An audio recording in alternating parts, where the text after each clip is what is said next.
नमस्कार, टेक्निकल अड्डा चैनल में आपका स्वागत है। मैं वाराणसी से GP Verma, ex chief engineer, UP power corporation limited. बड़े टावरों पर चलने वाले पावर लाइन अक्सर जन सामान्य के लिए कौतूहल का विषय होते हैं। प्रायः लोग सोचते हैं कि यह कितने वोल्ट की लाइन है और इसमें कितना करंट फ्लो हो रहा है, कितना पावर फ्लो हो रहा है। मैंने लगभग 30 साल तक यूपी पावर ट्रांसमिशन कॉर्पोरेशन में कार्य किया है और अक्सर लोग हमसे ये पूछते हैं कि क्या इन टावर लाइनों के आसपास घर बनाकर रहना सुरक्षित है। चलिए आज इसी बात का परीक्षण करते हैं कि इन लाइनों के निकट घर बनाकर रहने से क्या परेशानी हो सकती है, क्या टेक्निकल प्रॉब्लम हो सकता है और लंबे समय तक यहाँ निवास करने से क्या हेल्थ इश्यूज आ सकती हैं।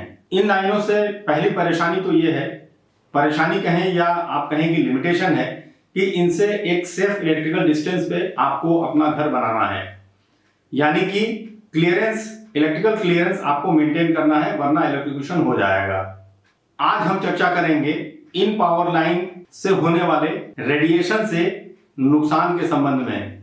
जी हाँ, आपको ये बताना चाहूंगा कि ये पावर लाइनें जो हाई वोल्टेज की पावर लाइनें हैं, ये एक तरह का रेडिएशन एमिट करती हैं जिसका हम पर काफी प्रभाव पड़ता है और इस पर काफी परीक्षण भी किए जा रहे हैं। रेडिएशन किरणों का एक पुंज है, स्ट्रीम ऑफ रेज है, जो ऊर्जा को एक स्थान से दूसरे स्थान पे स्थानांतरित करते हैं। ये रेडिएशन दो प्रकार के होते हैं। मोटे तौर पे इनका जो डिवीजन होता है, टेक्निकल डिवीजन जो है, वो दो ग्रुप में है।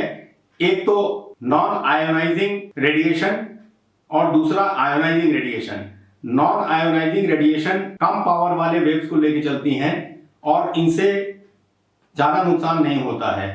जैसे पावर लाइन से निकलने वाली रेडिएशन भी नॉन आयोनाइजिंग रेडिएशन में आती हैं और घरों में जितने इक्विपमेंट आप यूज करते हैं ये सब रेडिएट करते हैं एनर्जी को, सब में रेडिएशन होता है, तो सब ये सब नॉन आयोनाइजिंग रेडिएशन है। लेकिन जैसे एक्सरे से जो रेज निकलती हैं वो आयोनाइजेशन रेडिएशन की श्रेणी में आते हैं और ये इनमें इतनी पावर होती है कि ये हमारे जेनेटिक कॉन्फ़िगरेशन को बदल सकते हैं, जीन्स को बदल सकते हैं और कई तरह की गंभीर बीमारी पैदा कर सकते हैं। एटम बम से निकले हुए रेडिएशन भी इसी श्रेणी में आते हैं। रेडियो एक्टिव मटेरियल होते हैं, वो भी इसी श्रेणी में आते हैं, जो स्वास्थ्य के लिए अत्यधिक घातक है। क्योंकि हम पावर लाइन से होने वाले रेडिएशन के बारे में चर्चा करने जा रहे हैं, जो कि एक नॉन आयोनाइजेशन टाइप के रेडिएशन है, अतः हम अपनी चर्चा का केंद्र बिंदु इसी को रखेंगे, नॉन आयोनाइजिंग रेडिएशन को। यह रेडिएशन भी दो तरह का होता है। ओवरऑल इस रेडिएशन को ईएमएफ रेडिएशन बोलते हैं, इलेक्ट्रोमैग्नेटिक फील्ड रेडिएशन, जो दो भाग में डिवाइडेड है। पहला है इलेक्ट्रिक फील्ड रेडिएशन और दूसरा है magnetic field radiation. Electric field radiation को वोल्ट पर मीटर यूनिट में नापते हैं, मैग्नेटिक फील्ड रेडिएशन को माइक्रो टेस्ला यूनिट में नापते हैं। इन रेडिएशन को नापने के लिए प्रॉपर इंस्ट्रूमेंट भी मार्केट में अवेलेबल हैं, जिनकी कीमत 2500 से लेकर 50,000 रुपए तक है। ये तो आपने समझ लिया कि हाई वोल्टेज पावर लाइन से रेडिएशन होते हैं, लेकिन इसकी सेफ लिमिट क्या है ये भी मैं आपको बता दूं, फिर आगे डिस्कस करेंगे कि इस सेफ लिमिट से बाहर अगर आप किस ज्यादा वैल्यू की रेडिएशन में रहते हैं आप, तो आपको स्वास्थ्य संबंधी क्या परेशानी हो सकती है। जहां तक इलेक्ट्रिक फील्ड रेडिएशन की बात है तो 5000 वोल्ट पर मीटर की वैल्यू सेफ है हमारे लिए और 100 माइक्रो टेस्ला वैल्यू की मैग्नेटिक फील्ड रेडिएशन हम लोगों के लिए, मनुष्यों के लिए एक सेफ लिमिट है। यहाँ एक बात और गौर करने की है कि पावर लाइन से निकलने वाला ईएमएफ रेडिएशन जिसके बारे में आज हम चर्चा कर रहे हैं, वो जैसे जैसे लाइन के करीब आते हैं आप, इसकी इंटेंसिटी बढ़ती जाती है और जैसे जैसे दूर होते जाएंगे इसकी इंटेंसिटी घटती जाएगी। और ये दूसरी बात ये है कि जैसे जैसे वोल्टेज और करंट की लिमिट बढ़ाते जाएंगे पावर लाइन की, वैसे वैसे भी ये रेडिएशन बढ़ते जाएंगे और जो इनका सेफ जोन है वो प्रायः दूर होता चला जाएगा। International commission on non ionizing radiation protection ICNIRP एवं WHO इसकी मनुष्यों की सेफ लिमिट तय करने के लिए एक रेगुलेटरी बॉडी है, जिसने ऊपर बताए गए जो हमने बताया था अभी लिमिट, इसकी सेफ लिमिट जिसकी मानक इन्होंने तय की है। अभी तक हमने देखा कि पावर लाइन से रेडिएशन कैसे निकलते हैं और इनका मैग्नीट्यूड क्या होता है। अब हम आगे इस पे देखेंगे कि इस रेडिएशन का नॉन आयोनाइजिंग रेडिएशन जो ईएमएफ रेडिएशन है पावर लाइन से निकलने वाली, उसका मनुष्यों के स्वास्थ्य पर क्या प्रतिकूल प्रभाव पड़ता है। हालांकि इस विषय पर काफी रिसर्च किया गया है कि ईएमएफ रेडिएशन का लंबे समय तक एक्सपोजर का मनुष्यों पर क्या दुष्प्रभाव पड़ेगा, लेकिन अभी काफी शोध होना बाकी है। Doctor David O Carpenter, public health and environmental scientist, doctor Leonard Hardell, oncologist, doctor Martin Blank, cellular biophysics, doctor Paul Heroux, expert in toxicology and health effects of electromagnetic radiation, एवं doctor Henry Lai, expert in bio engineering field आदि वैज्ञानिकों ने EMF radiation और मनुष्यों पर इसके exposure के bad effects के बारे में काफी रिसर्च किया है एवं इसके मानव शरीर पे गंभीर फिजियोलॉजिकल इफेक्ट्स की संभावना व्यक्त की है। अब हम पावर लाइन से एमिट होने वाले ईएमएफ रेडिएशन के बारे में ये चर्चा करेंगे कि इनका मनुष्यों के शरीर पर क्या प्रभाव पड़ता है और इनको मिनिमाइज कैसे किया जा सकता है। पहले हम बात करें इलेक्ट्रिक फील्ड रेडिएशन की।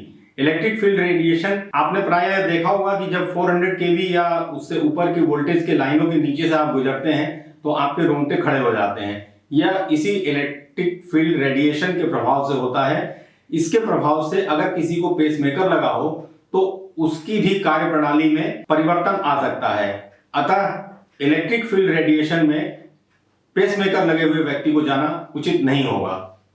लेकिन इन्हीं लाइनों के मैग्नेटिक फील्ड रेडिएशन का अगर लंबे समय तक एक्सपोजर हो मानव शरीर पे तो इसके काफी दुष्प्रभाव हो सकते हैं। इसलिए कह रहा हूं कि अभी इस पे व्यापक रिसर्च हो रहा है। स्लीप डिस्टर्बेंस, हेडेक, थकान महसूस होना, वीक इम्यून रिस्पॉन्स इत्यादि दुष्प्रभाव हाई वैल्यू मैग्नेटिक रेडिएशन के लंबे समय तक एक्सपोजर से हो सकते हैं, ऐसा वैज्ञानिकों का मानना है। अब जानते हैं कि ईएमएफ रेडिएशन से यानी पावर लाइन से जो नॉन आयोनाइजिंग रेडिएशन निकल रही हैं उनसे बचा कैसे जाए। पहले हम इलेक्ट्रिक फील्ड रेडिएशन की ही बात करते हैं। तो ये रेडिएशन सॉलिड ऑब्जेक्ट को पेनिट्रेट नहीं कर सकती है। तो अगर आप रेडिएशन जोन में हैं तो कंक्रीट के मकान में आप सेफ हैं, आपको कोई दिक्कत नहीं है। लेकिन बाहर के क्षेत्र में, घर से बाहर के क्षेत्र में अगर आप जितनी देर रहते हैं एक्सपोजर से बचना हो तो काफी मात्रा में पेड़ लगाएं। ये पेड़ इलेक्ट्रिक रेडिएशन को रोकते हैं, इलेक्ट्रिक फील्ड रेडिएशन को रोकते हैं। इन लाइनों से जो मैग्नेटिक रेडिएशन होते हैं, हाई वोल्टेज पावर लाइन से जो मैग्नेटिक रेडिएशन होते हैं, उनसे बचने का कोई तरीका अभी तक प्रभावी नहीं है। उसका सिर्फ और सिर्फ एक तरीका है कि आप लाइन के सेफ जोन में रहें, रेडिएशन के सेफ जोन में रहें। हमारे देश में हाई वोल्टेज की श्रेणी जो तय की गई है, जो हम अपने सिस्टम में यूज करते हैं, वो 1,32,000 वोल्ट से लेके 2,20,000, 4,00,000, 7,65,000 वोल्ट तक अभी ट्रांसमिशन के लोग इसको यूज कर रहे हैं, लाइनों को यूज कर रहे हैं पावर लाइन के। और इनसे जो रेडिएशन निकलेंगे, ईएमएफ रेडिएशन जो रेडिएट होंगे, वो किस सीमा तक आपको प्रभावित करेंगे, इसका एक स्लाइड मैं आपको दिखा रहा हूं। आप उसमें देखें, आपको पता चल जाएगा कि सेफ लिमिट किन लाइनों के लिए कितनी दूरी से शुरू होती है। तो मेरा सुझाव यह है कि अगर आप घर या प्लॉट ले रहे हैं तो इस सेफ लिमिट में ही लें।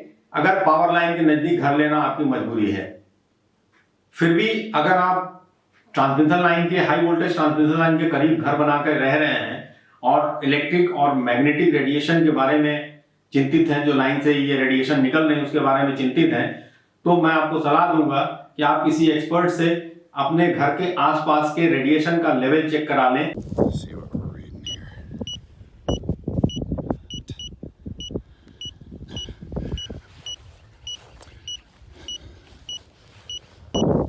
और अगर आप सेफ लिमिट में हैं तो आपको चिंतित होने की कोई आवश्यकता नहीं है। आज के लिए फिलहाल इतना ही। अगर इस टॉपिक के बारे में आपको कोई और जानकारी चाहिए तो आप मुझे कमेंट बॉक्स में लिख के पूछ सकते हैं। फिर मिलते हैं अगले वीडियो में, तब तक के लिए नमस्कार।